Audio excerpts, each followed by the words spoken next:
एक माँ अपने बच्चे से कहती है, काश मेरे गर्भ से तू नहीं एक पत्थर का जन्म होता तो आज ऐसा दिन नहीं देखना पड़ता। और वो बालक और कोई नहीं बल्कि पाणिनि थे, जिन्हें गांव में सब महामूर्ख कहते थे, क्योंकि जब उन्हें विद्यालय में डाला गया तो वो हर बार फेल हो जाते थे। हर साल एक ही सेम रिजल्ट आता था।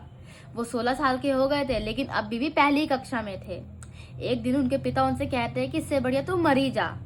उनकी माँ तो चुप रही, लेकिन एक दिन उनकी माँ भी टूट गई और उन्होंने वो शब्द कह दिए जो कि सीधा आत्मा पे पड़ती है।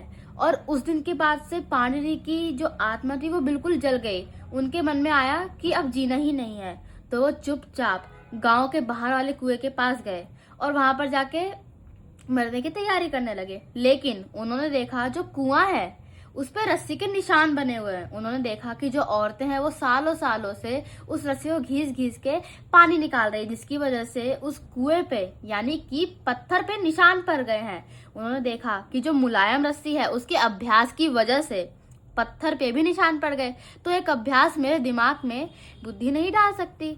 और उसी क्षण उनके अंदर से मरने की इच्छा बिल्कुल खत्म हो गई और वो चले गए एक ऋषि की खोज में। और जब उनको उनके गुरु मिले तो उनके गुरु ने उनकी आंखों में वो प्रश्न देख लिया और उनके गुरु ने उन्हें एक शिव जी का महामंत्र दिया।